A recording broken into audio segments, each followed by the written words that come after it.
Hello.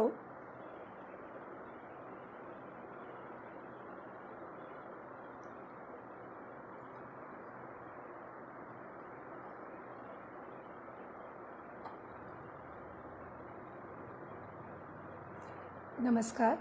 नमस्कार जाहिद जी, आवाज़ आ रही है मेरी? आप सुन पा रहे हैं? एक बार प्लीज़ आप एक्नॉलेज कीजिएगा। ओके, बहुत बहुत धन्यवाद। और आज आप सभी मित्रों का, मेरा यानी अनुराधा गुप्ता का, आप सभी को प्यार भरा नमस्कार।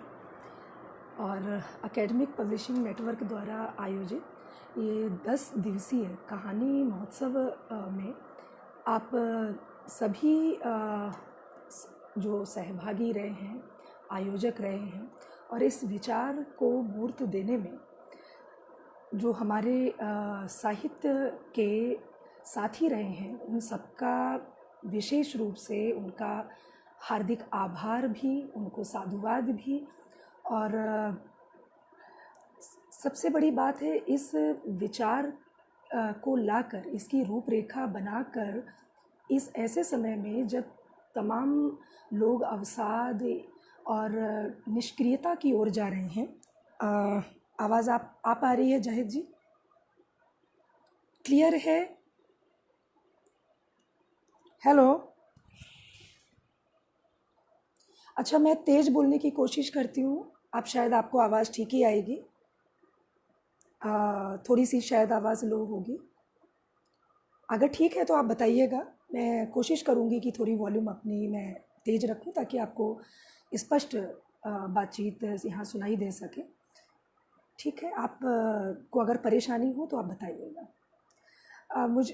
ठीक है, मैं थोड़ा तेज़ करने की और तेज़ बोलने की कोशिश करूँगी। तो विशेष तौर पर यहाँ हमने 11 कहानीकारों को, यहाँ 11 रचनाकारों को अपनी बात रखनी थी। और जिसमें संदीप नील जी की कहानी मुझे उपलब्ध नहीं हो पाई। मैंने लास्ट तक कोशिश की और उनसे चाहा कि पीडीएफ भी मिल जाए, लेकिन वो मुझे उपलब्ध नहीं हो पाई। तो मुझे इस बात का अफ़सोस है, लेकिन मैं चाहती थी कि वो कहानी मुझे मिल सकती ताकि मैं उस पर भी अपनी बात रख सकती। तो खैर कोई बात नहीं, हमारे पास हमारे समकालीन कहानीकारों का एक तरीके से समकालीन जो प्रतिनिधि कहानीकार हैं उनका, और अलग अलग क्षेत्र से, वर्ग से, यहाँ हमें उस कहानी महोत्सव में वो देखने को मिला। दूसरी बात, एक तरीके से मैं इस कहानी महोत्सव को मैं एक कहानी यात्रा के तौर पर मैं कहना ज़्यादा उचित समझूंगी, क्योंकि ये दौर महोत्सव मनाने का शायद नहीं है। और नाम, और वैसे भी मुझे लगता है कि साहित्य के लिए उत्सव जैसा मनाने का कभी कोई मुकम्मल और मकबूल समय होता भी नहीं है।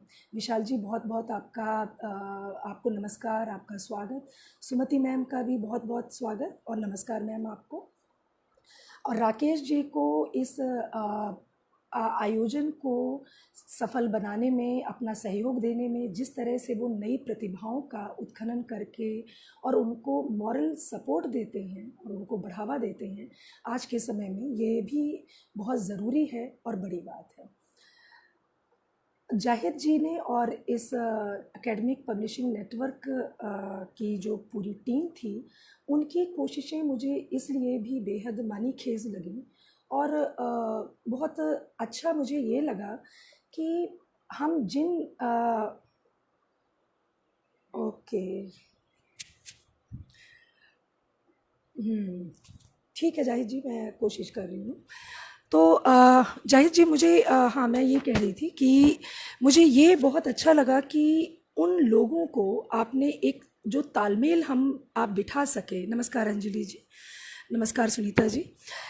इस पूरे कार्यक्रम में जो तालमेल बिठाया गया, तालमेल का आशय ये है कि आपने एक बैलेंस ये बना के रखा कि अलग अलग क्षेत्र, अलग अलग वर्ग और अलग अलग मुद्दों से जुड़ी हुई यहाँ जो कहानी पाठ भी किए गए हैं, कहानियों का चयन हुआ और जो रचनाकार थे, इसमें सच कहूँ तो मेरे लिए कुछ कहानीकार वाकई में बिल्कुल नए थे जिनको मैंने पहले नहीं पढ़ा था, और उनको पढ़कर मुझे बड़ी सुखद मुझे अनुभूति हुई, बड़ा सुखद आश्चर्य हुआ कि इतना अच्छा हमारे आसपास लोग लिख रहे हैं और हम उनसे नावाकिफ़ थे, और या वो हमारे पढ़त में कमी रही होगी, वो हमारे अध्ययन में भी कमी हो सकती है।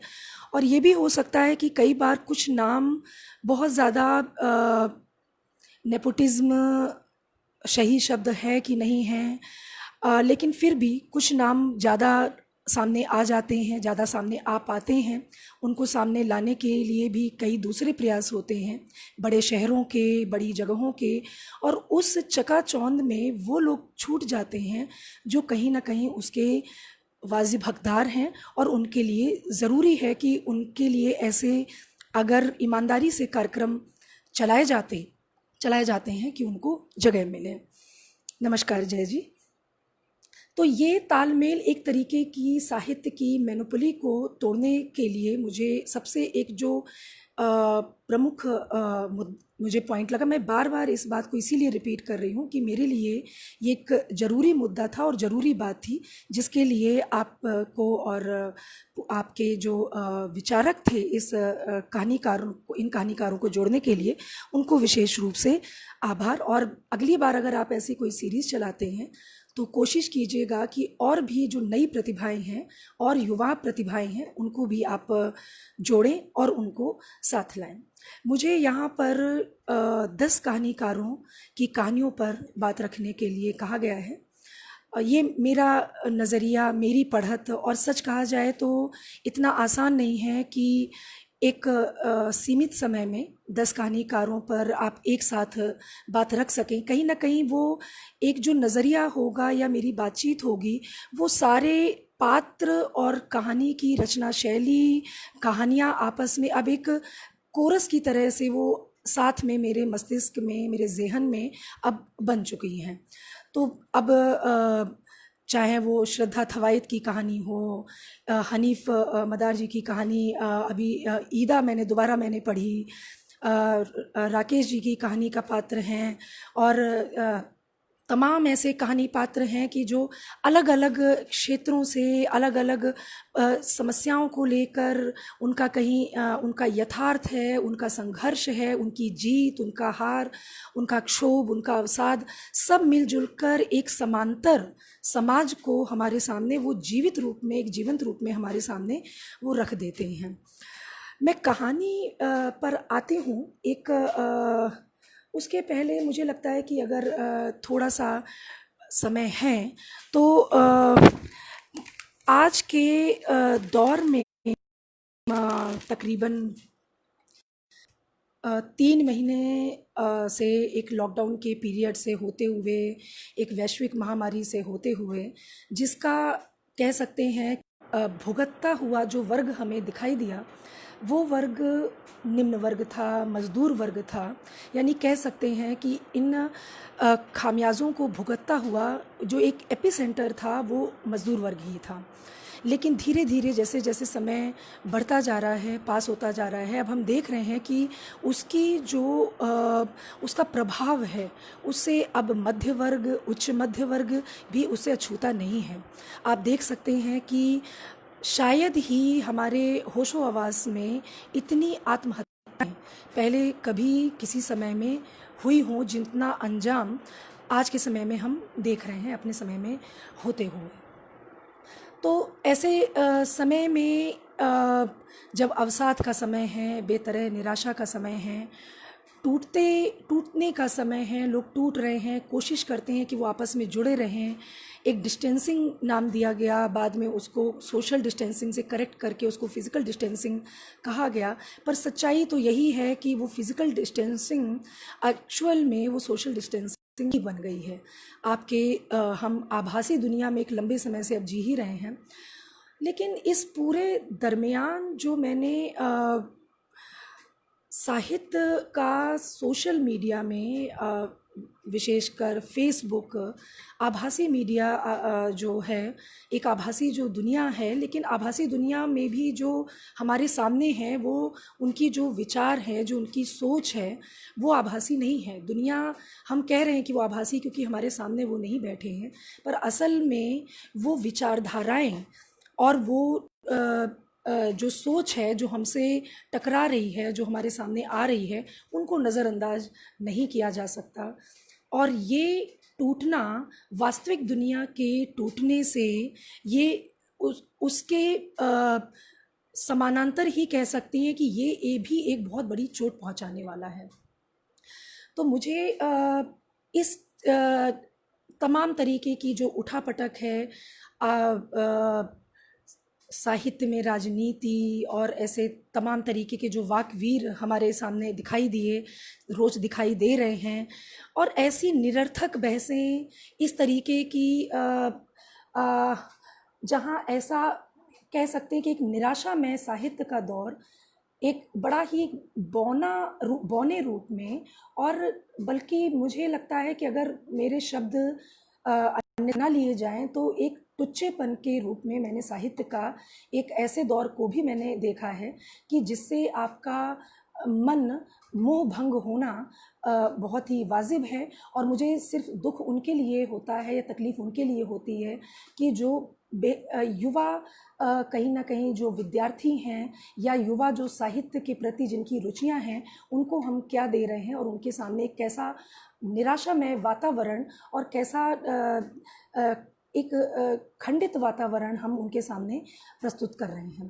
तो एक अलग तरीके के कि जो प्रोपेगेंडा की एक राजनीति रही, एक अलग तरीके का जो माहौल है, और मुझे लगता है कि अगर उससे भी कहीं बचा अगर जा सकता हो, अगर उसकी भी कहीं गुंजाइश हो, तो उनके लिए जो युवा हैं उनके लिए तो मेरी ख़ास तौर पर एक उनको ये सलाह होगी कि वो उससे हो सके तो वो उससे बचें, क्योंकि यहाँ ऐसा खोखलापन मैंने जो आपको गहरे गर्त में ढकेल दे, और उसके बरक्स जब मैंने ये कहानियाँ पढ़ी, जब मैंने रचनाएं पढ़ी, तो मेरा मन वाकई में लगा कि नहीं, अभी बहुत कुछ है जो साहित्य में बचा हुआ है, जो आपको उभार सकता है और सामने ला सकता है।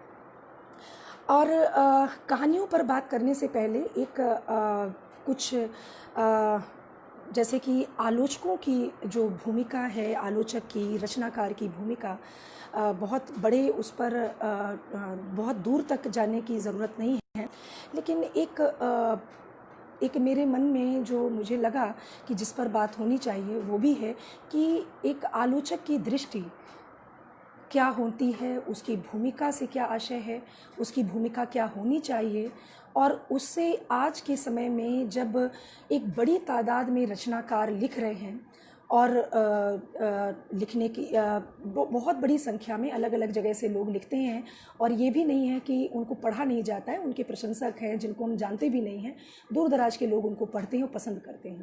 ऐसे समय में एक रचनाकार की क्या भूमिका है, रचनाकार क्या करता है, करना या कोशिश क्या करता है, और ऐसे में आज के समय में आलोचक की क्या भूमिका मानी जा रही है, क्या सोची जा रही है, उस पर भी मैं बहुत थोड़ी सी अपनी बात कहना चाहूँगी। बातें तो बहुत सारी हैं, लेकिन थोड़े से कम समय में बात कही जा सके तो अब देखिए, आलोचक की गुण धर्मिता पर जब हम बात करते हैं तो अभी कुछ दिन पहले मैं हमारे जो जाने माने कथा आलोचक है विनोद तिवारी जी, उनकी फेसबुक पर उनकी मैंने एक टिप्पणी देखी जिसमें जहाँ वो लिखते हैं कि साहित्य का भी पतन होता है, या साहित्य जैसे पतन होता है सभ्यता का, समाज का, तो कहीं ना कहीं साहित्य का भी पतन होता है, और ये साहित्य के पतन का दौर है। मुझे लगता है कि ये एक निराशा में उनकी एक मन की स्थिति होगी जिस समय उन्होंने लिखा, और ये निराशा में स्थिति अवसाद वही है जिसके बारे में मैं अभी आपसे बात कर रही हूँ, हमारे आभासी दुनिया को देखते और समझते हुए। तो यहाँ एडवर्ड सईद की एक टिप्पणी है, the world the text and the critics से, वहाँ उसकी एक कुछ पंक्तियों को वो उद्धृत करते हुए कहते हैं कि आलोचना को जीवनदायिनी होना चाहिए और स्वभाव से अन्याय, आधिपत्य और अत्याचार का विरोधी होना चाहिए। उसका सामाजिक लक्ष्य है मनुष्य की स्वतंत्रता के पोषक ज्ञान का सहज उत्पादन। यानी कि ये एक आलोचक की गुणधर्मिता है कि उसकी जो जीवनदायिनी उसकी दृष्टि और उसका लक्ष्य है वो समाज का पोषक है। यानी कि पंच परमेश्वर की तरह उसकी जो दृष्टि है और उसकी जो ईमानदारी है, आप उससे उसकी भूमिका के समय उससे उम्मीद करते हैं। और मुझे भी ये लगता है कि कोई भी आलोचक अगर वो वाकई में किसी को इरादतन उठाने गिराने का अगर काम कर रहा है तो आलोचक है ही नहीं। फिर तो आप उसको एक सही तौर पर आप बिचौलिए का आप एक जो टर्म है आप उसके लिए यूज़ कर सकते हैं, फिर वो आलोचक नहीं है। अगर वो व्यक्तिगत हित साधन अपने स्वार्थ को देखते हुए किसी की रचना, किसी रचनाकार को अगर वो उठाता गिराता है तो समाज में और साहित्य में उसकी इससे बड़ा दुर्भाग्य की कोई बात नहीं होगी। वर्तमान समय में रचनाएं कहा गया कि एक रचनाकारों का ये कहना कि मुझे जानबूझकर गिराया जा रहा है, मुझे उठाया जा रहा है, दरअसल बातें दोनों तरफ से हैं। आपकी अगर आलोचक हैं, आपकी वो रचनाएं पढ़कर अगर उन पर बात नहीं करते हैं, आपकी रचनाएं वो पढ़ें ये आग्रह है, उस पर लिखें ये एक आग्रह है, लेकिन वो उस पर अच्छा ही लिखें ये दुराग्रह है। और इसको रचनाकारों को समझना चाहिए, चाहे वो कवि हों, चाहे वो लेखक हों, कथाकार हों, कुछ भी रचनाएं लिख रहे हों, तो दोनों तरफ से ईमानदारी की इतनी उम्मीद की जाती है और की ही जानी चाहिए, बिना ये सोचे समझे कि एक गुट बना लिए गए हैं। और अगर ये गुट बनाए गए हैं और गुट बनाए जाते हैं तो ये भी बेहद दुर्भाग्यपूर्ण है, ये नहीं होना चाहिए। अभी कुछ समय पहले मैंने पल प्रतिपल में एक बड़ा एक महत्वपूर्ण अंक आया था जिसमें मनोज रूपड़ा जी, उमा शर्मा जी और योगेंद्र आहूजा जी, इनसे एक लंबी बातचीत थी। रचना ने इनसे बातचीत की थी, ये पूरी बातचीत। इसमें मनोज रूपड़ा बहुत अच्छे कहानीकार हैं, वरिष्ठ कहानीकार हैं, बल्कि ये तीनों ही लंबे समय से लिख रहे हैं और हिंदी कथा जगत में इनकी एक अच्छी पहचान है। जो पढ़ते हैं वो कहानियों को पसंद करते हैं, वो अच्छी तरह से इनको जानते ही हैं। वहाँ पर मनोज रूपड़ा जी की एक बात बेहद मुझे वहाँ भी आपत्तिजनक लगी, जब उन्होंने कहा कि रचना और पाठक के बीच में आलोचक की क्या कोई ज़रूरत नहीं है, उसकी भूमिका नहीं है, या उसकी भूमिका क्यों होनी चाहिए, उसकी ज़रूरत नहीं है।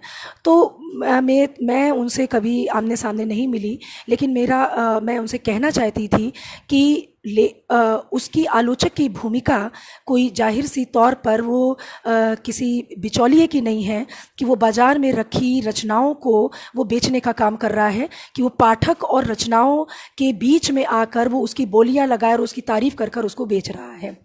उसी तरीके से आलोचक की भूमिका क्या किसी व्याख्याकार की सीधी सादी रचनाएं हैं। अब मैं सीधे नाम ही लेकर बात कर लेती हूँ कि मैनेजर पांडे जी हैं, वरिष्ठ आलोचक हैं और कुछ समय पहले वो एक अपना वक्तव्य दे रहे थे शायद हिंदी कविता में। वहाँ उन्होंने वर्तमान समकालीन जो रचनाओं की बात करते हुए उन्होंने कहा कि अब आलोचकों की ज़रूरत नहीं है, क्योंकि अब जो रचनाएं लिखी जा रही हैं वो जनवादी रचनाएं हैं। यहाँ वो दौर नहीं है कि जब जैसे कि केदारनाथ सिंह लिख रहे हैं या इस तरीके का जो प्रयोगवादी की कविताएं थीं कि वहाँ आलोचक आए और उनकी व्याख्या करें। तो मेरी समझ से ये बात भी बड़ी हैरान करने वाली है कि क्या वो आलोचक खुद इतने बड़े वरिष्ठ आलोचक हैं और वो ऐसे वो सोचते हैं कि कि आलोचक एक व्याख्याकार है, वो क्या कक्षा में प्राइमरी स्कूल के बच्चों को रचनाओं का पाठ करा रहा है कि वहाँ बैठकर वो कविताओं की व्याख्या करेगा? ज़रूरत नहीं है, क्योंकि उसका पाठ सबको समझ में आता है।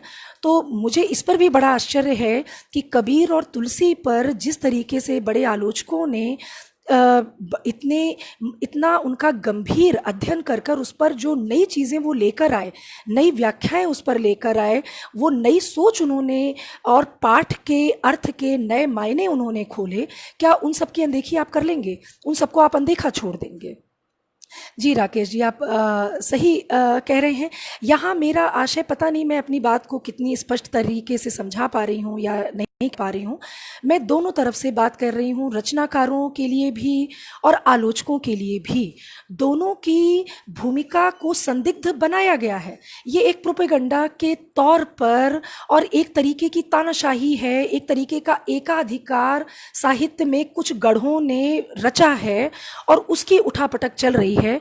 जबकि अगर मैं अपने बिल्कुल मैं अभी इन्हीं 10 ही कहानीकारों की कहानियों की बात कर ली। मैं 11वीं कहानी इसलिए बार बार कोट नहीं कर रही हूँ क्योंकि वो मेरी पढ़त में नहीं है। संदीप मील जी की कहानी मुझे आखिरी तक मुझे उपलब्ध नहीं हो पाई। तो मैं वही कह रही हूँ कि मेरी पढ़त में जो मैंने 10 कहानियाँ पढ़ी, तो मुझे तो कहीं से नहीं लग रहा है कि रचनाकार समाज से विमुख है। अब मेरे सामने एक उमा शर्मा जी की ही पंक्ति है। अब मैं फिर वही कहूँगी कि मेरी स्मृति में बहुत चीज़ें रह नहीं पाती हैं, तो जो मैं जिनको कोट कर रही हूँ या जिनके मैं नाम ले रही हूँ, उसका कारण भी यही है कि ये मेरी भी हाल की पढ़त में ये चीज़ें रही हैं। तो इसलिए इनको मैं इनका नाम बार बार मैं ले रही हूँ या इनको मैं कोट कर पा रही हूँ, इनको अन्यथा भी ना लिया जाए। तो वहाँ उमा शर्मा कहते हैं कि रचनाकारों के लिए कि सामाजिक और राजनीतिक शक्तियों के बरक्स किसी भी कलाकार और कला की ताकत बहुत ही नगण्य और वायवीय होती है। उन्होंने और भी बहुत अच्छी बातें करी हैं। मतलब ये एक लाइन का कोट करने का आशय उसको मतलब उसकी दुर्व्याख्या करना नहीं है, लेकिन इस लाइन से आप समझिए या जो मुझे समझ में आया, हम इसका क्या मायने लें, इसका क्या अर्थ निकालें। जब वो कहते हैं कि सामाजिक और राजनीतिक शक्तियों के बरक्स, यानी कि उसके मुकाबले किसी भी कलाकार और कला की ताकत बहुत ही नगण्य और वायवीय है। नगण्य में पहली बात तो नगण्य भी नहीं है और बिल्कुल भी नगण्य नहीं है, और दूसरी बात वायवीय है। ये कहना पूरी तरीके से साहित्य या पूरे कला जगत की शक्ति को आप बिल्कुल उसको शून्य करार दे रहे हैं और उसकी शक्ति से आप इनकार कर दे रहे हैं। तो जाहिर सी बात है कि जब ज़रूरत पड़ी है तब साहित्यकारों ने पिछले समय में भी हमने देखा कि किस तरीके से वो सड़क पर भी उतरे हैं, अभी भी उतरे हैं। उन्होंने आगे से आगे बढ़कर मदद की। और इन एनी केस अगर वो ये भी नहीं करते हैं तो क्या उनके साहित्य में रचे गए पात्र, उनके द्वारा उठाए गए मुद्दे क्या इतने वायवीय हो जाते हैं? तो फिर तो साहित्य विलासिता का साधन मात्र रह जाता है। ये विलासिता से ज़्यादा फिर साहित्य का औचित्य नहीं है। तो इस चीज़ से मैं इस चीज़ से तो इनकार ही करती हूँ। तो बहरहाल अभी जो थोड़ी बात जो मैंने रखी, ज़्यादातर ये अभी हाल के संदर्भ में जिस तरीके का एक माहौल क्रिएट किया गया, जिस समय सबसे ज़्यादा अगर हम कोशिश हमें करनी चाहिए थी कि एक हम या तो सीधे तौर पर हम एक जो घट रहा है उसकी ओर इशारा करते, या फिर चुप रहते। बेहतर होता कि चुप रहते, वो ज़्यादा अच्छा था, बजाय कि इस तरीके की बेहद हास्यास्पद और बड़ी ही निराशाजनक स्थिति को सामने लाके। तो ये यहाँ किसी पंथ का मैं किसी विचारधारा का फिर से किसी एक विचारधारा का यहाँ कोई भूमिका नहीं रही है। दोनों ही विचारधाराओं के लोग या और भी किसी विचारधारा के लोग रहे होंगे, वहाँ भी एक की बात को काटने के लिए दूसरे ने जिस तरीके की अपनी अपनी परिचय दिया अपनी सोच का, वो उससे भी ज़्यादा हास्यास्पद रहा है। तो एक बहुत ही एक मुझे हरिशंकर परसाई जी व्यंग्य के बड़े मारक लेखक रहे हैं। उनकी एक पंक्तियाँ मुझे कुछ ये याद आती है, जहाँ वो लिखते हैं कि आत्मविश्वास के कई तरीके हैं, सत्ता, धन व ज्ञान, किंतु इनमें से सबसे प्रचंड आत्मविश्वास मूर्ख का होता है। और मुझे जहाँ तक लगता है, ये बात मैंने बहुत पहले भी कही थी कि शिक्षित मूर्खों को समझा पाना या शिक्षित मूर्खों को आपके साथ बैठकर आप अगर वो इतना जड़ है अपने कुतर्कों के साथ, उसके साथ कोई बातचीत कर पाना, ये वाकई में सबसे मुश्किल होता है। तो जिस मूर्ख अगर वो का आत्मविश्वास इतना प्रचंड है, तो उसको समझाया नहीं जा सकता। खैर, अब आगे बढ़ते हैं। मुझे लगता है कि अब बात कहानियों पर करते हैं। तो इस दरमियान में एक आप हम सब मित्र हैं मेरे, और कहीं ना कहीं आपसे जुड़ी ही रही, हर तरह से आभासी हों या अपने रियल वास्तविक जीवन में मैं आप लोगों से जुड़ी ही रही हूँ। आप सब लोग मुझे थोड़ा बहुत जानते हैं, मैं आपको जानती हूँ। तो यहाँ एक चीज़, एक अपनी व्यक्तिगत चीज़ मैं साझा करना चाह रही हूँ कि बीच में एक तो मुझे इस कार्यक्रम में मुझे आपसे मुखातिब होना है, आपसे इन कहानियों पर बातचीत करनी है, मुझे नहीं पता था, और मुझे वाकई में मुझे बहुत कम समय मिला। तो उतनी मुकम्मल तौर पर शायद बात ना हो पाए, और अगर जाहिद जी अगर इस पर कभी लिखित तौर पर या कोई काम करते हैं बाकी आगे कभी, तो हो सकता है कि मैं और मुकम्मल तरीके से एक एक कहानी पर अपनी विस्तार से बात मैं कर पाऊँगी। तो इस बीच मेरी व्यक्तिगत जो समस्या रही, एक तो ये थी कि समय मेरे पास कम था। मैंने जब कहानियाँ सुनी तो मैंने उन तैयारियों के साथ नहीं सुनी, लेकिन इस काम को करने के लिए मुझे उनको दोबारा सुनने की आवश्यकता थी ही, जो मुझे करनी पड़ी। और इसी बीच मेरे साथ एक बड़ी दुखद घटना ये हुई कि मेरी नानी गुजर गईं। 2 दिन ही हुए हैं वो नहीं रहीं, और जिनके कारण जो मेरी माँ हैं और परिवार है वो बहुत गहरे दुख में हैं। तो 2-3 दिन से उनसे बात करने में, और संबंध आपके जब होते हैं तो करीबी, तो जाहिर सी बात है दिल और दिमाग 2 चीज़ें अलग नहीं हो पाती हैं। तो मैं इस बात को स्वीकार कर रही हूँ कि मैं इस काम को मैं अपना 100% नहीं दे पाई हूँ। तो कई कमियां भी हैं, और एक तरीके से आपको लग रहा होगा इस बातचीत में कि कुछ ना कुछ शायद लगे कि संगत ही नहीं बैठ रही है या कुछ टूटी फूटी सी बात है, पर वो एक मानसिक स्थिति मेरी जो रही, उसके कारण मैं अपनी बातचीत को एक तरीके से उसको सही संगति मैं नहीं बैठा पाई। तो आप इस बात के लिए मुझे क्षमा करेंगे, और आपका स्नेह मेरे साथ है, आपका साथ मेरे साथ है। तो मैं मान कर चल रही हूँ कि इन सब चीज़ों के लिए अभी माफ़ी है। तो शुक्रिया आप सबका। तो और इस आपके स्नेह के लिए, आपके सहयोग के लिए मैं हमेशा से आभारी रहूँगी। तो एक संदर्भ में मैंने अब अगर कहानी पर बात रखते हैं, तो यहाँ बड़ा एक हैरान करने वाला मेरा अनुभव सच में तो यही रहा कि जो तालमेल की बात, एक बैलेंस बिठाने की बात मैंने इस पूरी टीम में, और निश्चय तौर पर राकेश तिवारी जी का एक मॉरल जो सपोर्ट और उनकी सोच जाहिद जी के साथ ज़रूर शामिल रही है, तभी इतना एक विलक्षण तालमेल इस पूरे आयोजन में जुड़ सका।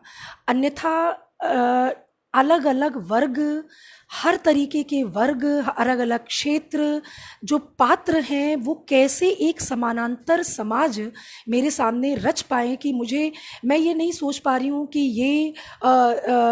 ये जो पात्र हैं, ये जो कहानियाँ हैं वो एक मतलब पढ़ ली और दिमाग से निकल गई।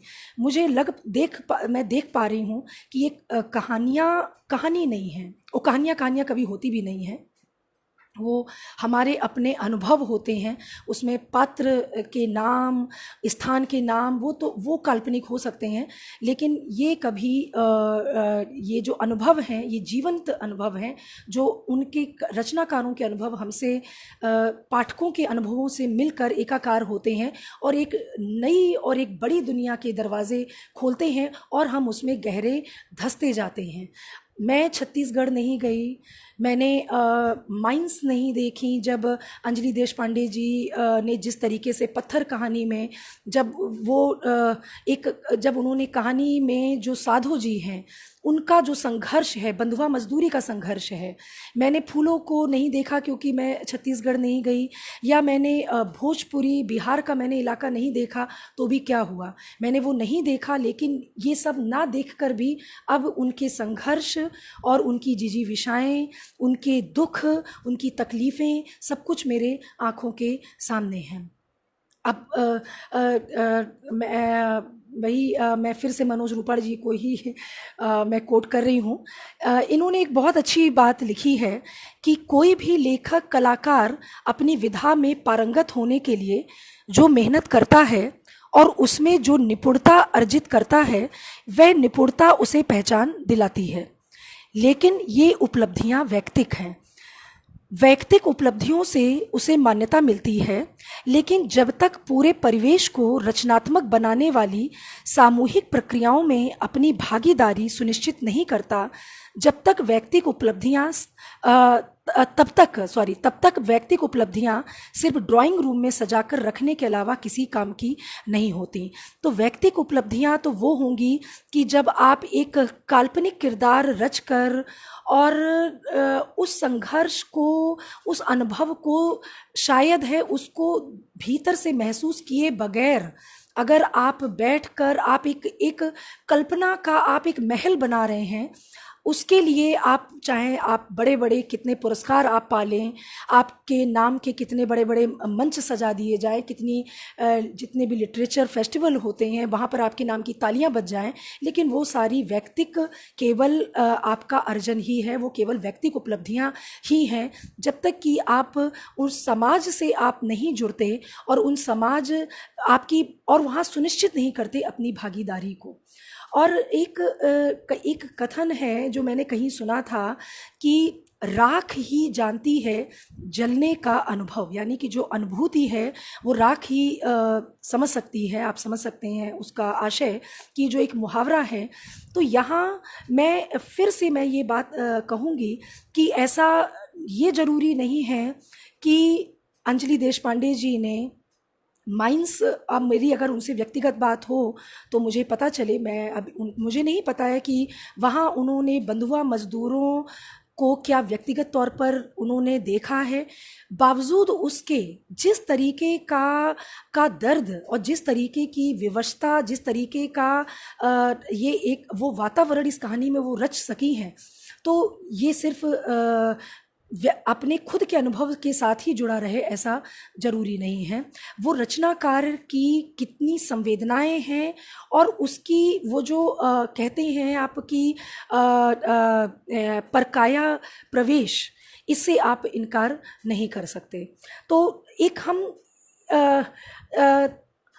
उस अनुभूति के साथ, उस सोच के साथ, उन संवेदनाओं के साथ जब हम अपनी रचनाओं में उन पात्रों को ढालते हैं तो कैसे वो जीवंत होकर हमारे बीच अपनी जगह अमिट छाप बना लेती हैं, उसको कौन भूल सकता है। उसको पढ़ते हुए जब मुझे गोदान का होरी याद आया, मुझे उसका अंत जब तक नहीं पता था, तो कैसे करजे का जो पूरा उपन्यास है, होरी वहाँ पर फ़र्क 21वीं सदी की कहानी में ये आया कि यहाँ वो बदला लेता, और कहीं ना कहीं अंजलि देशपांडे जी की ये अपनी विचारधारा भी इस कहानी में काफ़ी रही, कि जिसके कारण वो हार नहीं मानता और वो किस तरीके से विद्रोह करता है, और उसका फल संजय को देता है। एक उसका विद्रोह पूरे समाज के प्रति है, भले वो जो उसका पहले उसका कर्जदार था, उसका मैं नाम भूल रही हूँ, उसका नाम क्या था,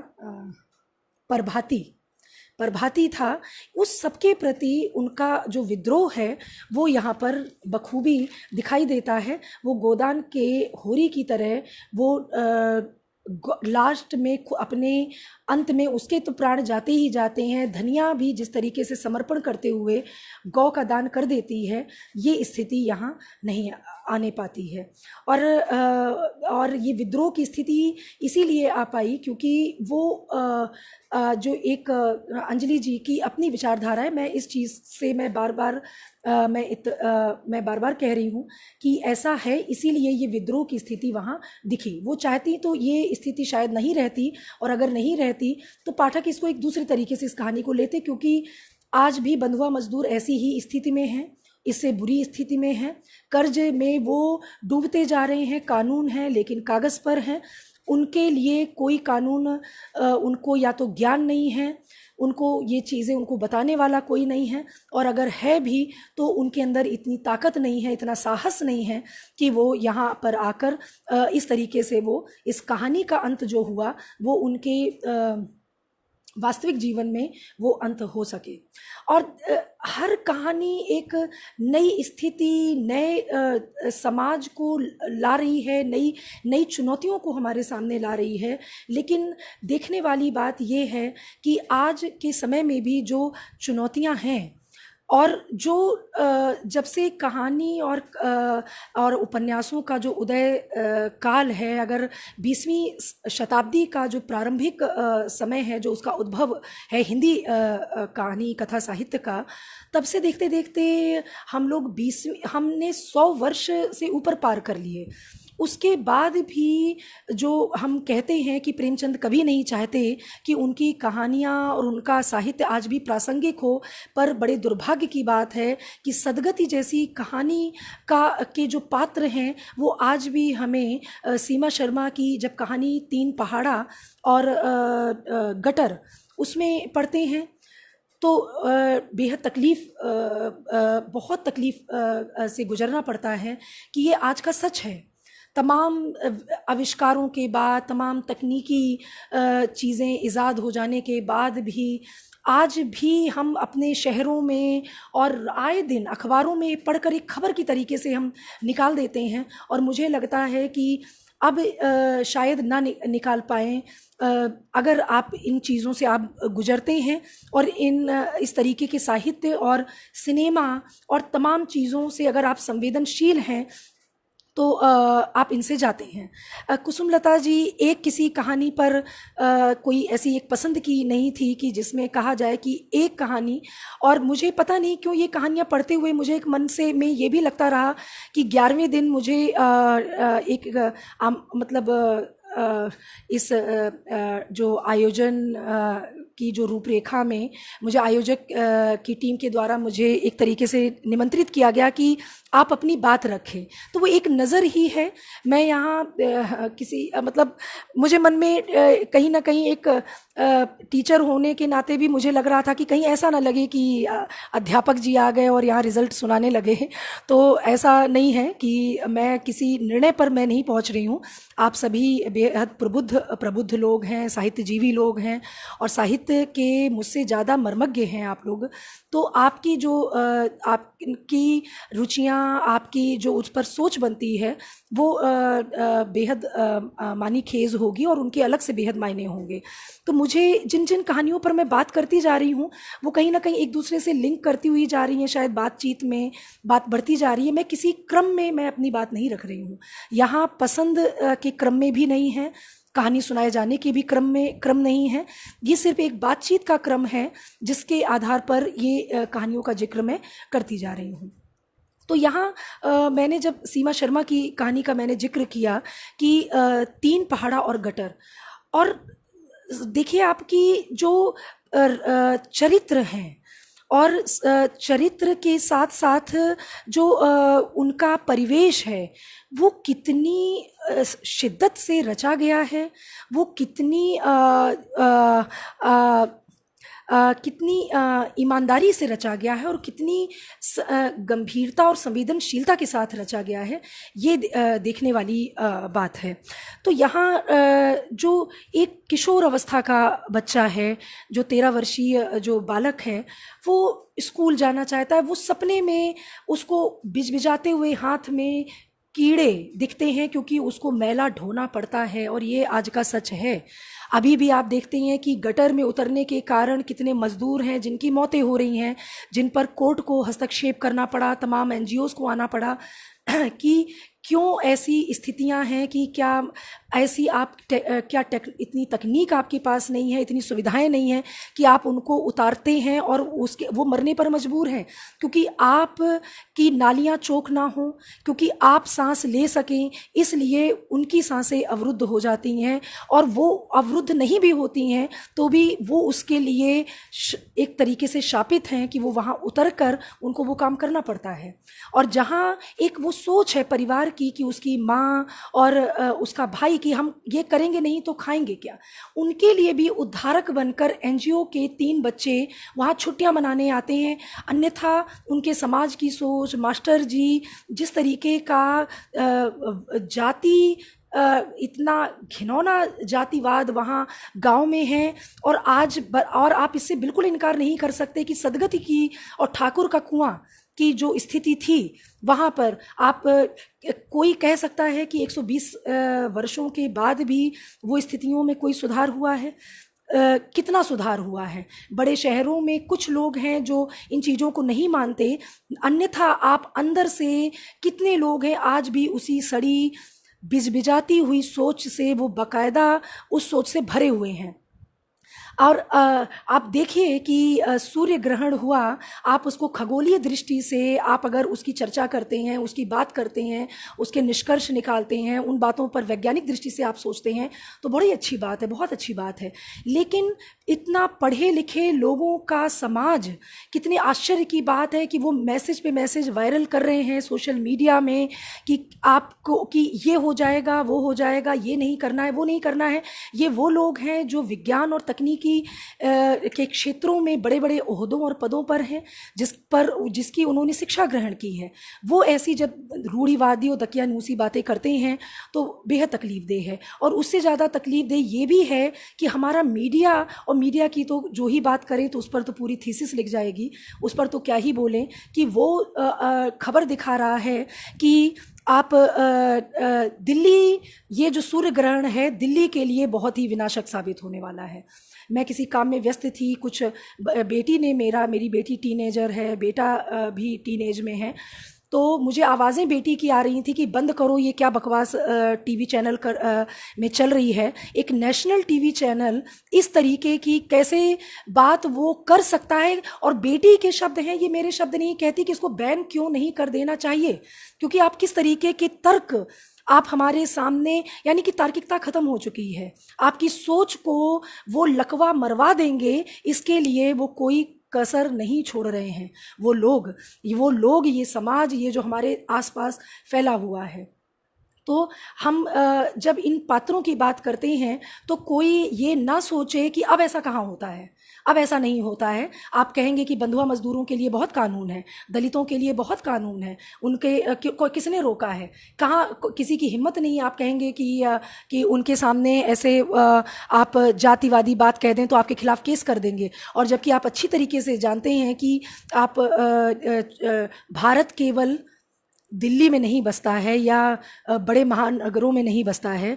भारत बहुत सुदूर के गांव और कस्बों, छोटे शहरों, और यहाँ शहरों में बहुत ही रूढ़िवादी मानसिकता के लोग हैं, लेकिन उनको दिखाने के अपनी कुंठा दिखाने के छोटे छोटे जो अवसर मिलते हैं वो भी दिखा लेते हैं, पर कुछ ना कुछ कानूनन वो मजबूर हो जाते हैं। पर अभी भी वहाँ के जो गांव हैं वहाँ पर पूरी तरीके से किस तरीके से वहाँ की स्थितियाँ हैं ये आप लोग जानते हैं। और इन्हीं पर बात करते हुए सबसे पहली कहानी राकेश जी की मैंने राकेश जी की सबसे पहली कहानी मैंने मुकुटधारी चूहा पढ़ी थी जनसत्ता में। तब मैं राकेश जी को नहीं जानती थी। जनसत्ता में ये कहानी प्रकाशित हुई थी और मुझे जहाँ तक याद है कि उस समय जनसत्ता में शायद फ़ोन नंबर तो अभी भी नहीं शायद आते हैं, तो संपर्क करने का कोई माध्यम नहीं था। और मुझे वो कहानी इतनी दिलचस्प लगी कि आज भी उस कहानी की अखबार की कटिंग मेरे पास है। और मैंने बाद में राकेश जी का नंबर कैसे मुझे मिला मुझे भी इतना याद नहीं है। मैंने इस कहानी के संदर्भ में मैंने उनसे बात की और वो बहुत बेहतरीन कहानी, बेहतरीन से बेहतरीन कहानी, कैसे वो एक मतलब कि एक आप उसको फिक्शन कह सकते हैं, एक कैसे उसके माध्यम से वो कहानी रची जाती है। वो चूंकि अभी कहानी यहाँ पर वो हमारे विषय के अंतर्गत नहीं है, तो उनकी दूसरी कहानी पर मैं बात करूँगी। लेकिन अब उनके बाद जो मैंने उनकी कहानियाँ पढ़ी, उनका उपन्यास फ़कस जब मैंने पढ़ा, मैं कुछ नाम गलत ले रही हूँ क्या? राकेश जी, मैंने कुछ नाम गलत लिया क्या आपके उपन्यास का?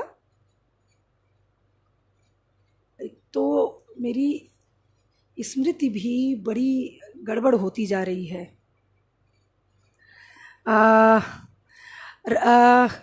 उनका उपन्यास फ़कस ही था शायद। तो इस उपन्यास को में एक पहाड़ी परिवेश में एक शांत पहाड़ का जो एक फसक, sorry, I am very sorry, फसक था। मुझे लगा फसक, और इसका मतलब मुझे हिंदी में पता है, एक तरीके की गप्पबाजी और एक तरीके की, क्योंकि मैंने आपसे इसका आशय पूछा था कि इसका आशय क्या है, तब तक मुझे इसका अर्थ नहीं पता था। तो ये फसक है। जी जी जी। और ये नाम चूंकि बहुत चलन में नहीं है तो दिमाग से निकल गया। और मैंने बल्कि जब मैं लिख रही थी और वो मेरे पन्ने भी इधर उधर हो गए, तो मैंने ये फसक नाम लिखा हुआ था। तो एक जो गप है फसक का, जिसका आशय है कि एक तरीके का, जो मैं अभी आभासी माध्यम की बात कर रही थी कि शब्द ढेर सारे शब्द और खोखले शब्द, ये फसक भी वही चीज़ है कि सिर्फ जहाँ पर इतनी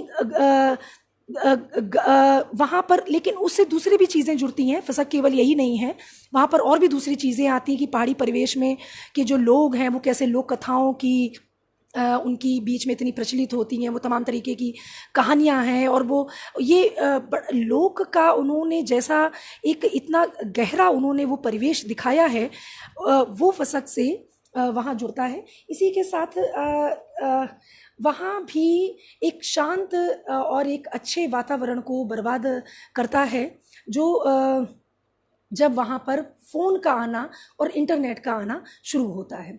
इसका जिक्र इसलिए भी ज़रूरी था कि जो कहानी है आपकी कठपुतली थक गई, वो किस तरीके से बिल्कुल उच्च कोटि के और बहुत ही संवेदनशील कहानीकार और व्यक्ति हैं, और बहुत अच्छे मित्र हैं, और बहुत ही पॉजिटिविटी मिलती है। जब जाहिद जी ने इस पूरे आयोजन की बात की, जब आखिरी दिन जब सर का फ़ोन आया कि आप अगर बात रख सकें, मैं सच कहूँ कि मैं बहुत तैयार नहीं थी, लेकिन मैं मना नहीं कर सकती किसी भी तरह से। ये भी एक बहुत बड़ा बात थी कि मैं मना नहीं कर सकती थी, जिसके चलते अभी एक और परिचित हैं, मित्र ही हैं, वो बहुत बुरा मान गए कि आपने मेरी बात को तवज्जो नहीं दिया, क्योंकि मेरे लिए, आपके लिए मैं कहीं मायने नहीं रखता।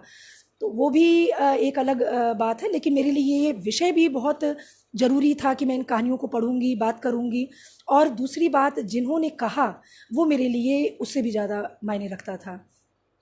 तो जो आपकी कहानी कठपुतली थक गई, तो शीर्षक से ही आप देखिए कि जिस व्यंजना की आप तक उसकी व्यंजना, पाठक जब उसको पढ़ेंगे, श्रोता सुन रहे होंगे, तो उसकी व्यंजना की जो धमक है वो उन तक पहुंच जाती है। कठपुतली थक गई, और कठपुतली बनी हुई है, यानी कि उसकी डोर किसके हाथ में है? कठपुतली जो है, और वो थक के इतनी थक गई कि उसका अंत कितना दुखद हुआ कि उसका अंत मृत्यु में बदल गया, उसको आत्महत्या करनी पड़ गई। किस तरीके से बाजार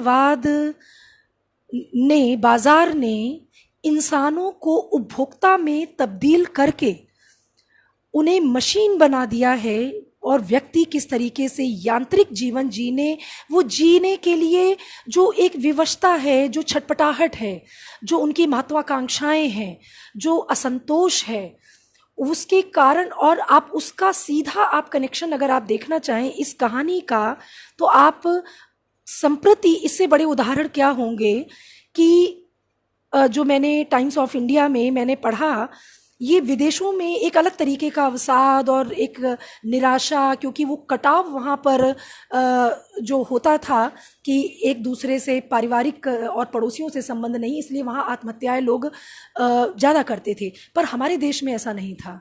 हमारे देश में परिवारों में अभी भी एक हम बॉन्ड की बात करते, एक संबंधों की में जो हम एक ऊष्मा की बात करते हैं, वो आज भी हैं। हम एक दूसरे की परवाह करते हैं, और समाज भी अभी इतना विशृंखलित नहीं हुआ है, इतनी चीज़ें अभी इतनी खराब नहीं हुई हैं कि जिनके लिए, और अवसाद की स्थिति जो चेरी ब्लॉसम कहानी में दिखती है, जिसको पढ़ते हुए मुझे परिंदे कहानी याद आती है, अनुकृति उपाध्याय की कहानी थी।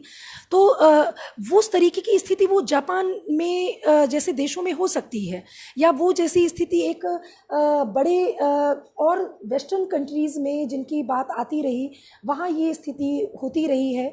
हमारे देश में अभी वो स्थितियाँ नहीं थी, लेकिन इस कोरोना काल में ये स्थिति बेहद डराने वाली थी कि एक दिन में 300 लोग तक सुसाइड कर रहे हैं। ये आंकड़ा बेहद डराने वाला है। और ये कहानी, और उसका कारण क्या है कि जो सुसाइड कर रहे हैं उसमें सुसाइड करने वाले, आत्महत्या करने वाले जो लोग हैं, वो अपने परिवार को भी मार रहे हैं या खुद को भी मार कर, क्योंकि उन्होंने हथियार डाल दिए हैं। उसका कारण है कि उनका वो डर, वो भय, जिस तरीके का जीवन वो अभी तक जीने के आदी रहे हैं, जिस तरीके का जीवन वो जीते रहे हैं, वो छिन जाने का, वो उनसे दूर हो जाने का जो भय है, वो इसके लिए तैयार नहीं है। जो संघर्ष, जो जिजीविषा, जो निम्न वर्ग में आपने देखी कि वो 1000 किलोमीटर, 1200 किलोमीटर, इतना किलोमीटरों उन्होंने यात्राएं की, अपने गांव तक गए, उसमें मैं कहीं से भी इसको ग्लोरीफाई नहीं कर रही हूँ। पुनः इस बात को मैं स्पष्ट करना चाहती हूँ, क्योंकि बीच में एक दो जो मैंने हार्डली अगर मैंने कुछ वक्तव्य सुने, तो ये बेहद मतलब बड़ी आश्चर्य की स्थिति और खौफनाक स्थिति थी कि इसको ग्लोरीफाई किया गया, उसको रेणु के साहित्य से जोड़ा गया, और उसको उसमें सौंदर्य की कल्पना की गई कि मजदूर चल रहे हैं। और जैसे बल्कि अंजलि जी ने अपनी कहानी के शुरू में कहा था कि क्या याद रह जाएगा, उन्होंने एक लोकगीत का उदाहरण देकर कहा था, लेकिन मैं कहूँगी कि बहुत कुछ याद रह जाएगा। ये जो इसकार जो ये समय हमें देकर जा रहा है, बहुत कुछ याद रहेगा। इतनी आसानी से चीज़ें भूलेंगी नहीं, ना भूलने वाली हैं।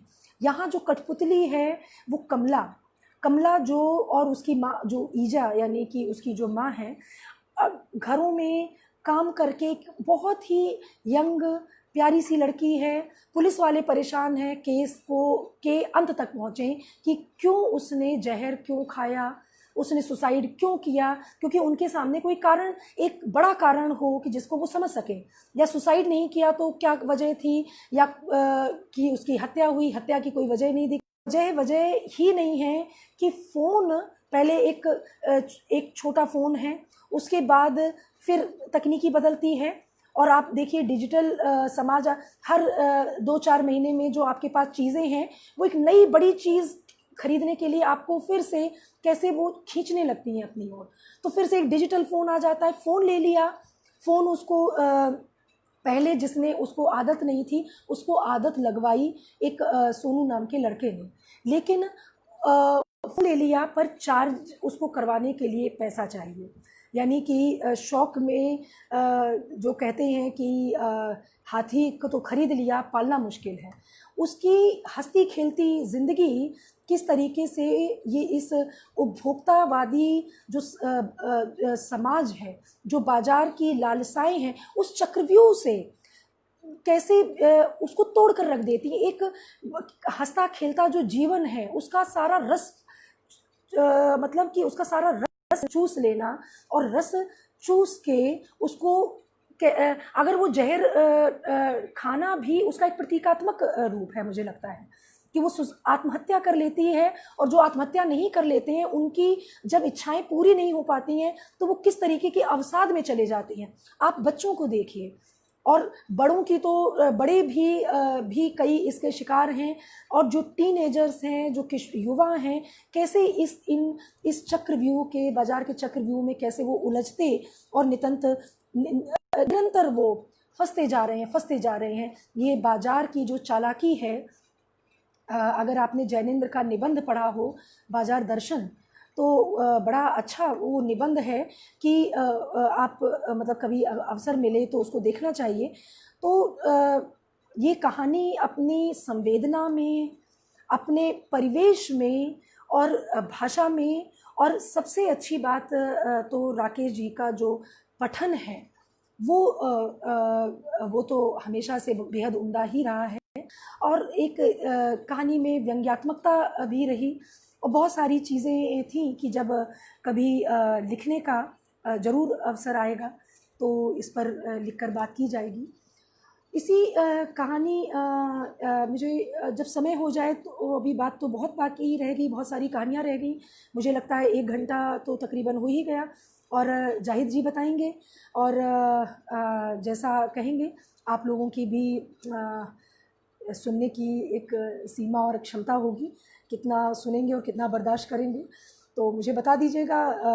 मैं भी अब कोशिश करूँगी कि संक्षेप में बात रखी जाए। दूसरे दिन जो कहानी का पाठ हुआ, योगेंद्र आहूजा जी ने अपनी कहानी पढ़ी। उन्होंने अपनी कहानी नहीं पढ़ी, उन्होंने इसके पहले भी मैंने उनका एक बड़ा अभिनव प्रयोग देखा था कि अलग अलग कहानीकारों के जो अंश उन्होंने पढ़े, वो एक पूरा मिलकर एक कहानी उन्होंने वहाँ पर रच दी थी।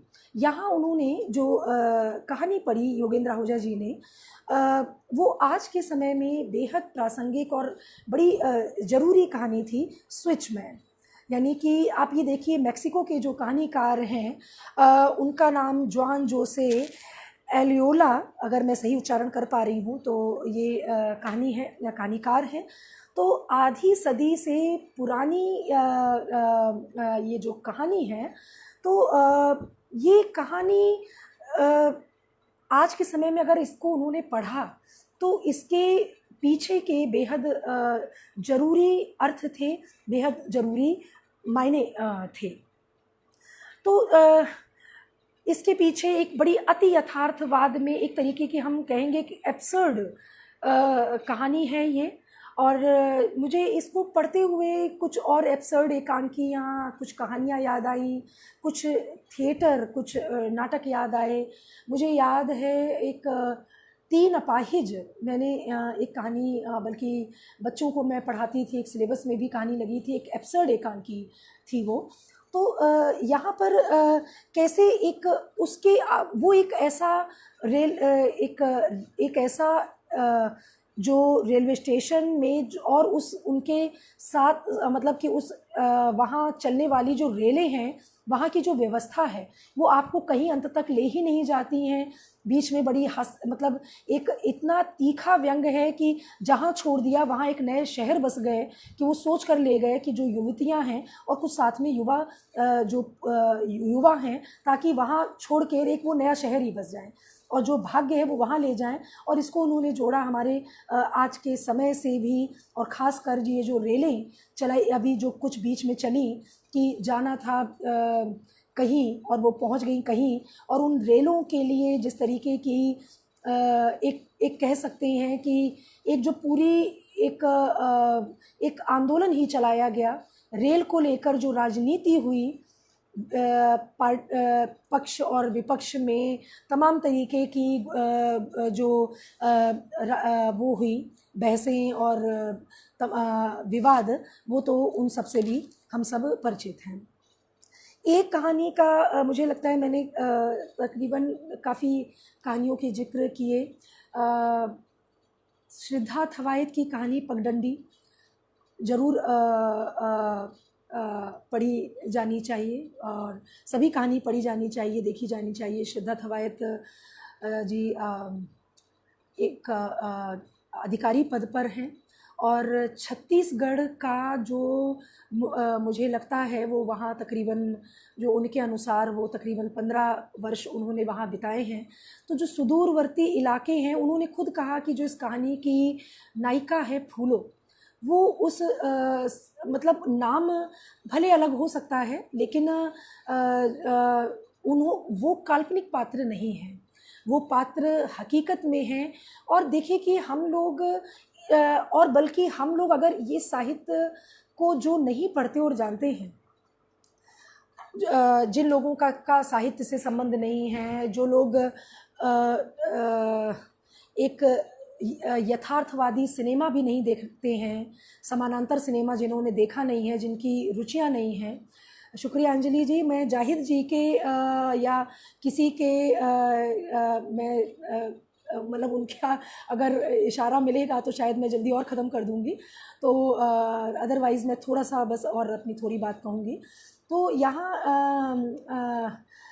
यहाँ इन्होंने जो पगडंडी कहानी की कल्पना, जो वहाँ की बस्तर के जो सुदूरवर्ती इलाके हैं, आदिवासी क्षेत्र, जैसे आप देखिए कि जो पहाड़ का परिवेश है यहाँ, जब हम कठपुतली थक गई में देखते हैं, जो और रचनाओं में देखते हैं, जो नवनीत नीरव जी की कहानियों में जो भोजपुरी इलाका है, जो हनीफ मदार की कहानी ईदा है, और मैं इस कहानी को पढ़ती रही, मुझे अपना ननिहाल इतना ज़ेहन में मेरी कहानी में गूंजता रहा, इतना कमाल का पाठ उन्होंने किया, और जो उनकी चेहरे की भाव भंगिमा भी बड़ी इंटरेस्टिंग थी जब उन्होंने कहानी वो पढ़ते गए हैं ईदा कहानी को, तो उस पर मैं बाद में आऊँगी।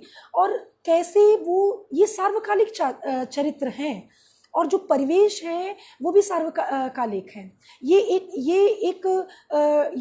ऐसे चरित्र नहीं हैं, और ऐसे भी चरित्र भी बहुत अच्छे होते हैं कि जो टिपिकल चरित्र रचे गए कि आपने सिर्फ एक चरित्र रचा और उसके आधार पर आपने उस परिवेश को बुना। और ये बात भी मैं उधार ले रही हूँ कि इस पर बात विनोद तिवारी जी ने अभी किसी कहानी के संदर्भ में कही थी, प्रवीण कुमार शायद की कहानी में, वो मैंने कहानी पढ़ी नहीं है, तो वो बाद में पढ़ा जाएगा, देखा जाएगा। लेकिन ये सार्वकालिक चरित्र की बात मैं बार बार मैं पहले भी मैं अपनी बात में मैं शामिल करती रही हूँ, अपने लेखन में शामिल करती रही हूँ कि ये पात्र जो रच दिए जाते हैं, आप इनको कभी नहीं भूल पाएंगे। आप प्रेमचंद की पात्र, रेणु के पात्र हैं, जो ठेस कहानी का पात्र है, जो आदिम रात्रि की महक कहानी का पात्र है, ये सार्वकालिक पात्र हैं। आप इनको किसी एक चरित्र में आप इनको देखेंगे तो आपको उनकी याद आएगी। जैसे मैंने योगेंद्र आहूजा की कहानी पढ़ी डॉग स्टोरी।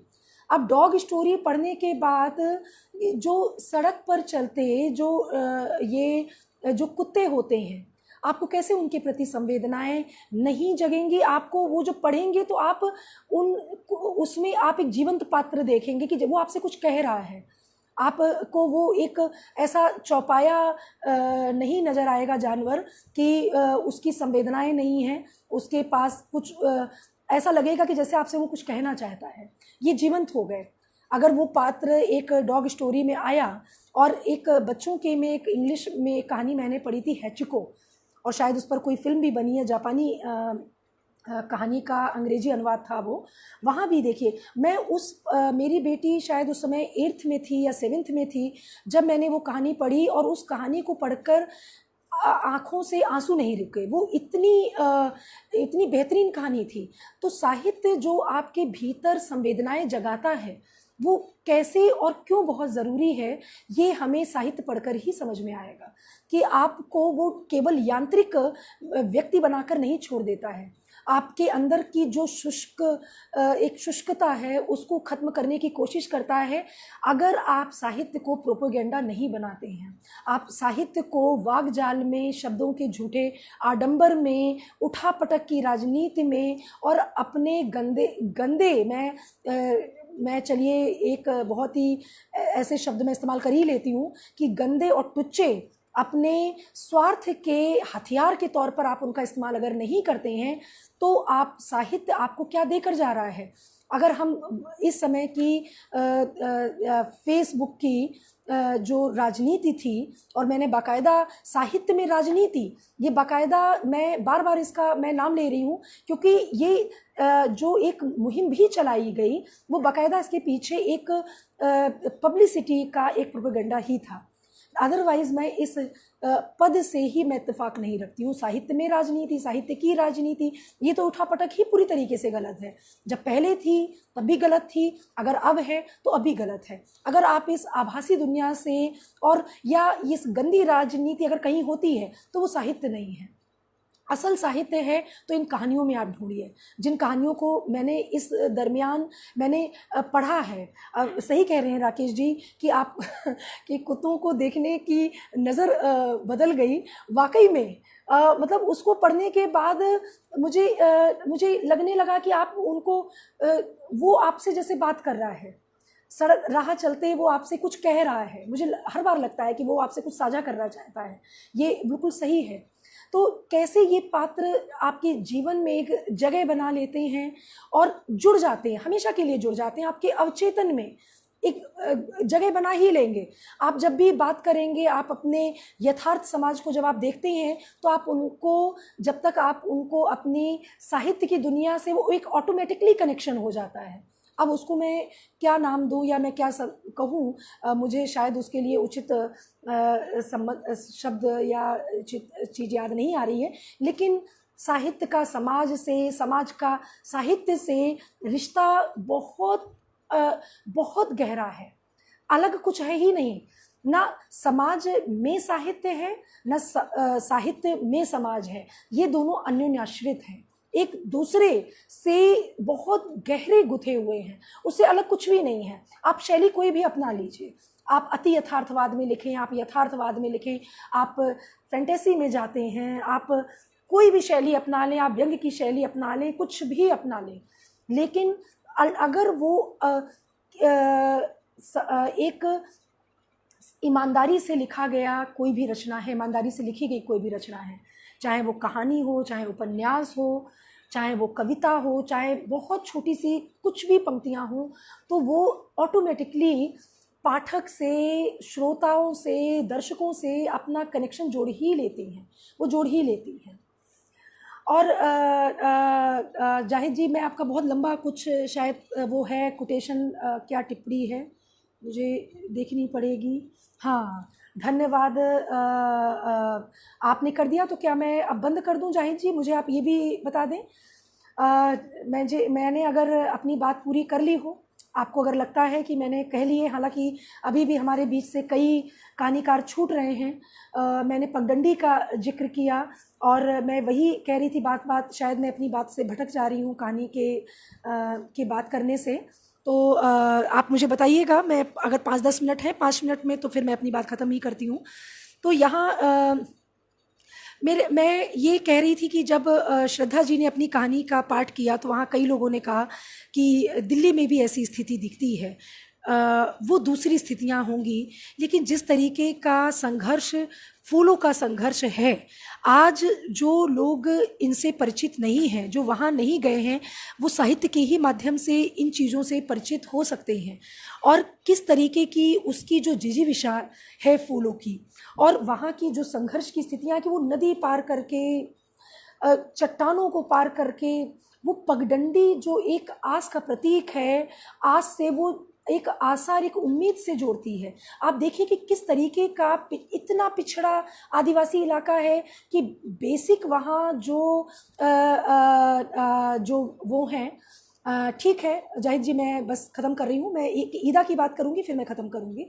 तो जो बेसिक जो होनी चाहिए आज़ादी के इतने इतने वर्षों के बाद, जब हम कहते हैं कि छत्तीसगढ़ माइंस के लिए वहाँ जो भूगर्भ में जो वहाँ खजाने हैं, वहाँ की धरती सोना उगल रही है, और उनका फ़ायदा कौन उठा रहा है? जल जंगल ज़मीन सबसे उनको भगा कर, उनसे दूर करके इन आदिवासियों को क्या हमने दिया, और वो क्या अपने आज भी वहाँ जचकी कोई क्या शहर में रहने वाला ये इस संघर्ष को सोच सकता है, जहाँ तकरीबन सभी के लिए इतनी बेसिक सुविधाएं तो होती ही होंगी कि और जहाँ बिजली नहीं है, पानी के लिए 5 किलोमीटर नदी में पानी लेने जाना, सफाई नहीं है, व्यवस्था नहीं है, पर ये बहुत बहुत बहुत दुखद स्थिति है, बेहद दुखद स्थिति है। तो इस कहानी में उन्होंने इसका जिक्र करके और एक आशा की नई डोर बंधाई, और वाकई में अगर श्रद्धा जी इसका अंत फूलों के दूसरी बार की भी जचकी में अगर वो सफल नहीं होती तो बड़ी तकलीफ़ होती। भले ही ये उन्होंने असली कहानी के चरित्र से उसको यहाँ उन्होंने एक मोड़ बदल दिया हो, वो एक अलग बात है। अब मैं सिर्फ एक ईदा पर अभी बात मैं और करूँगी कि एक तो ईदा की भाषा, बेहतरीन भाषा, कहानी कहने का उनका ढंग, तो कोई बात नहीं राकेश जी, मुझे लगता है कि जाहिद जी ने कहा था कि वो एक कुछ और भी काम विस्तार में करेंगे, तो ये कहानियाँ मेरे पास सुरक्षित हैं, और चूँकि मैंने बताया था कि काम कहीं ना कहीं टुकड़ों में हो पाया है, कुछ समय कम था, कुछ मानसिक स्थिति ऐसी थी, तो मैं बखुशी कहीं ना कहीं मैं इन पूरी समग्र इस जो आयोजन में कहानियाँ आई हैं, एक लेख के तौर पर मैं इनको कहीं भी कोई भी मिलेगा तो वहाँ मैं उसको कोशिश करूँगी कि वो हमारे सामने आए, एक सुरक्षित तौर पर पब्लिश होकर, ताकि और भी लोग जो यहाँ अभी नहीं जुड़ पाए हैं, ये वीडियो जिन तक नहीं पहुँच पाएगी, अगर हो सका तो वो उस पर जा सकते हैं। तो ईदा की जो बात है वो सबसे बड़ी उसमें ये एक अल्प बुद्धि का जो व्यक्ति है, जो यहाँ ईदा है, जिसका नाम ईद से पड़ा, वो कैसे जो बुद्धिजीवी लोग हैं, जो जिन्होंने 92 के बाद जो जहर सांप्रदायिकता का परिवेश में तेजी से घुला, ये गांव बर्बाद हो जाता, ये गांव ख़त्म हो जाता। ये गांव जो हिंदू मुस्लिम जानता ही नहीं है, वो कहते हैं कि यहाँ सिर्फ लोग हैं, हिंदू मुस्लिम नहीं हैं। लेकिन 92 के बाद उन्हें महसूस, जो ईदा है, जो जिसको लोग छेड़ते हैं और वो नाराज़ होता है, गुस्सा होता है, वो चाहता है कि लोग उसे छेड़ें क्योंकि उसको उसकी आदत है। लेकिन इसी अल्प बुद्धि के व्यक्ति के कारण एक तमाम बुद्धिजीवियों और बड़े बड़े शातिर, बल्कि बुद्धिजीवी नहीं कहना चाहिए, जो ज़्यादा शातिर बुद्धि वाले लोग हैं, उनके कारण ये गांव बच पाया।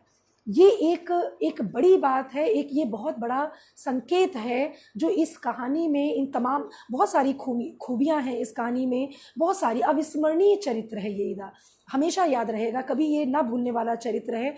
तो कैसे यहाँ पर उन्होंने इस कहानी को रचा है और इसको दिखाया है, और ठीक है, मुझे लगता है कि हम आपसे जो मेरी बातचीत है इसको अब यहाँ समाप्त करने का समय है, और मैं समाप्त करती हूँ। बहुत अच्छा लगा आप लोगों का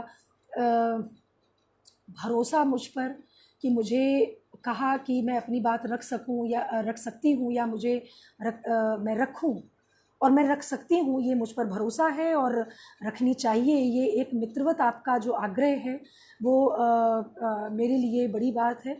अन्यथा मैं चीज़ों से बहुत बचती हूँ, बहुत भागती ही हूँ, ये मेरी कमी है। और सायास एक काम हो गया तो उसके लिए मैं आप सबकी बेहद आभारी हूँ।